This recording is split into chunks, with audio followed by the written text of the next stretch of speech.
Vice President Sara Duterte.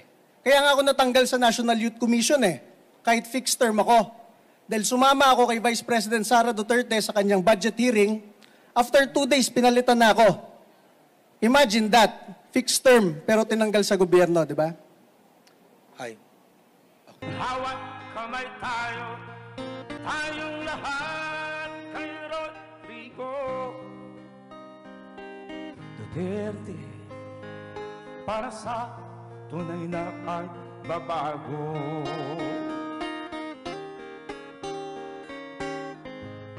Ikaw at ako, tayong lahat kay Rodrigo Duterte. Para sa tunay na pagbabago.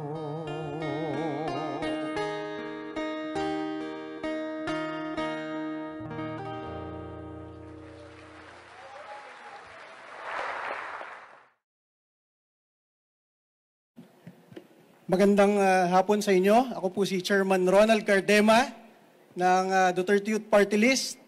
Hindi ko na kayo bobolahin. 1 linggo na kayo dito binobola ng iba't ibang kandidato. Yung iba kontraktor, yung iba artista, yung iba influencer, yung iba baliw, yung iba kung ano lang ang pinapangarap, mangurakot sa Kongreso. Kami po sa Duterte Youth Party List, kasama ko ang aming nominees. Ang masabi ko sa inyo, hindi na namin kailangan mangako. Yung iba ginawa na namin sa Kongreso. Kay Congresswoman Cardema, in 28 years, siya ang kauna-unahang kongresista na nagbalik ng anti-NPA, anti-subversion bill sa Kongreso para ang inyong mga anak, apo, pamangkin ay hindi ma-recruit ng mga makakaliwang grupo sa kanilang paaralan at sa inyong komunidad. Ngayong kongresong ito, si Congresswoman Cardema uli, ang kauna-unang kongresista na nagbalik ng death penalty bill. Hindi yung kalokohang death penalty bill lang Nung panahon ni Pangulong Rodrigo Duterte, merong nag-attempt magbalik ng death penalty for drugs alone. Kasi yung presidente anti-drugs, para sumipsip ba? Ang death penalty bill ng Duterte Youth Party List ay sinasama na lahat ng ayaw nyo sa ating lipunan. Rapists, mamamatay tao, kidnappers, drug traffickers, heinous criminals, and plunderers. Walang mag-a-attempt niyang iba sa Kongreso at Senado. Tayo lang sa Duterte Youth Party List ang nagpasa niyan, ang nag-file niyan sa Kongreso. Bakit natin ginagawa yon? Naniniwala tayo yun ang gusto ng taong bayan. Ang Duterte Youth Party List, siya lang rin ang sumama kay President Gloria Arroyo at kay Congressman Pulong Duterte sa pagboto sa SMNI, isa niyong kasamang news outlet. At finally, ang masabi ko sa inyo, ang ating nominees ay mga tunay na youth leaders galing sa UP, sa PMA, PNPA, Philippine Science High School. Hindi lang yung nagtaas ng placard at natawag na youth leader. Ang ating mga kasamahan dito, kaklase ng mga tinyente, ng pulis at sundalo, kaya alam nila kung anong pakiramdam ng mga sundalo na ayaw sa peace talk at gustong matapos na ang laban sa NPA. Muli, mula po sa Duterte Youth Party List, kami po ay nagpapasalamat sa opportunity ito. Maraming salamat po. Tanong po for the media. Meron po magtatanong? Dwight? Jean? Philstar.com. Sir, si Jean po. Sir, can you just list Dwight, enumerate your nominees? Congresswoman Cardema, who is a reservist officer, Vice Chair of Defense in Congress and is from UP. Ron Bawalan, who is from the Philippine Military Academy. Berlin Lingua, who is from the Philippine National Police Academy. Bea Lapitan, who is from the Philippine Science High School, and others, madami. Ang masabi ko sa inyo, yung iba nagtaas lang ng placard, youth leader na yung tawag. And alam nyo naman kung sinong kalaban naming youth group sa Kongreso at kung kanino sila nagsaside. Nagsaside kami sa ating mga tropa ng gobyerno against youth recruitment ng NPA. And to proudly tell you, we are siding with President Rodrigo Duterte and Vice President Sara Duterte. Kaya nga ako natanggal sa National Youth Commission kahit fixed term ako. dahil sumama ako kay Vice President Sara Duterte sa kanyang budget hearing, after 2 days, pinalitan na ako. Imagine that. Fixed term, pero tinanggal sa gobyerno, di ba? Hi. Okay. Jan? Sir, good afternoon. Masama po sir loob nyo kay President Marcos na natanggal kayo. Alam nyo, hindi ako galit sa ninong ko, Bongbong Marcos. Naintindihan ko yung politika sa bansa.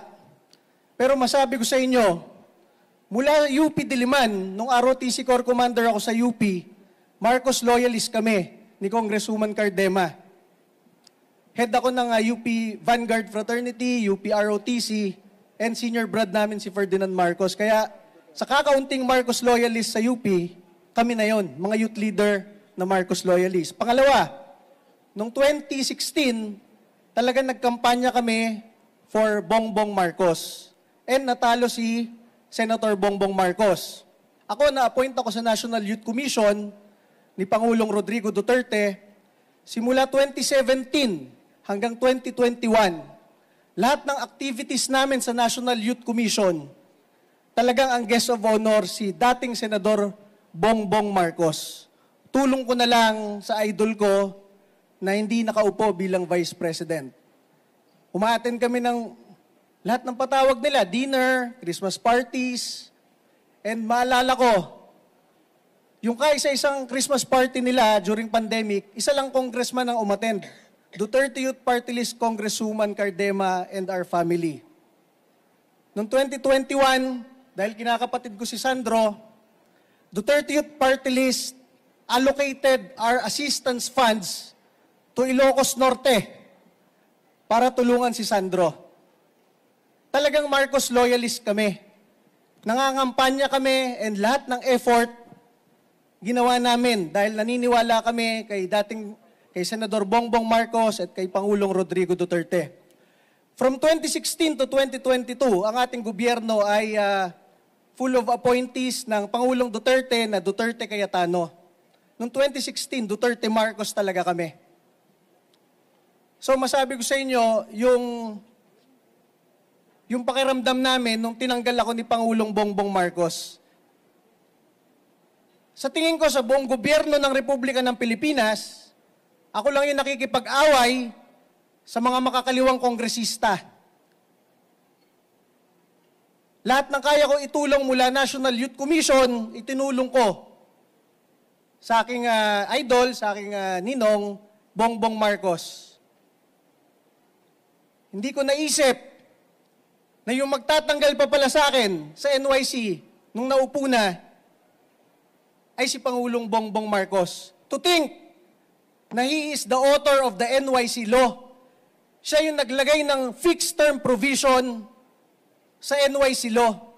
For 28 years, walang presidente na umupo ang nag-attempt na palitan yung mga opisyal ng NYC dahil merong fixed term provision ang NYC law ni Congressman Bongbong Marcos. Ang kauna-unahang nag-violate ng batas ni Bongbong Marcos ay si Bongbong Marcos. To think, napaalis na ako in 3 months' time after paglilingkod ng 6 na taon sa National Youth Commission, wala kayong mahahanap kahit bahid ng korupsyon, kahit piso sa NYC.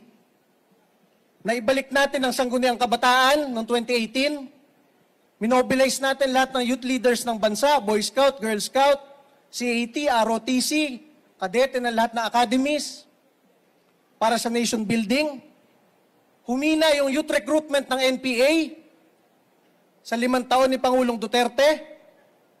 Mula 89 guerrilla fronts, 7 na lang ngayon. Wala na yung mga balangay, pulutong. Nag-contribute tayo, nag-extra effort tayo para sa nation building at paglaban sa NPA. Yun ang aking overtime job sa NYC. Anong binigay sa akin after 6 years of good service sa National Youth Commission na yun yung ahensya na ipinantulong ko kay Senador Bongbong Marcos? Tinanggal ako. 3 months paalis na ako. Wala man lang pasabi. Sana ko sinabihan ako, Ronald, mag-resign ka na kasi Duterte ka. Okay lang. I will abide by the guidance of President Marcos. Hindi, nalaman ko na lang sa balita, pinalitan ako. in violation of his own law. Kaya masabi ko dyan, kung kayang baliwalain, labagin ng Pangulong Bongbong Marcos yung kaisa-isa niyang sikat na batas, NYC law, what more for other laws and rights of the Filipino people? Yan masabi ko, yun ang sa loobin ko na hindi ko nasabi. Kung ano yung itinulong ko kay Pangulong Bongbong Marcos nang walang kapalit, mula National Youth Commission, mga youth events namin, siya ginagawa namin bisita, pinagmamalaki namin siya, siya pa pala yung tatanggal sa akin. Ako naniniwala, madami lang nagsulsol kay Pangulong Bongbong Marcos at siguro bilang presidente, busy na siya sa napakaraming problema ng bansa. Pero sana man lang, pinag-resign na lang ako. Hindi yung nag-violate pa ng batas, di ba? One last quick question. Ms. Bless from Business Mirror. Go ahead, Iha. Hello, good afternoon. Gusto ko lang tanongin na if mabigyan ulit kayo ng another term sa House, do you think makaka-affect yung pagiging Duterte supporter nyo sa pakikipag-work sa Marcos admin, given na may alitan sila recently? Thank you. Ako, sa tingin ko, pag ibinoto ka ng taong bayan, ang gusto mong kakampi ay yung taong bayan. Hindi ka boses ng nakaupong Pangulo. Pangalawa, kami, talagang naninindigan kami kay Pangulong Rodrigo Duterte. Inaantay nga namin mag-file, kung pwede pa as senator bukas eh. Kasi kami naniniwala, nung panahon ni Pangulong Rodrigo Duterte, nilabanan niya lahat ng kriminal, ng mga teroristang NPA at mga kalaban ng gobyerno. And we benefited from that. Ngayon, nagbalikan na yung mga kriminal, drug lord, gusto maging mayor. Yung mga napapatay, nakikidnap na bata, wala pa rin nagsasalita. Hanggang ngayon, ang dami nyo nakikita sa social media, ang dami nyo binotong boses ng bayan sa Kongreso at sa Senado, wala man lang isang nagsasalita tungkol sa korupsyon, tungkol sa mga nawawalang bata, tungkol sa pagkalat uli ng droga. Duterte Youth Party List, ibinabalik ang death penalty para sa kanilang lahat at naninindigan para kay Pangulong Duterte at Vice President Sara Duterte. Okay, maraming salamat po. Thank you, sir. Thank you po. Maraming salamat po. Sir.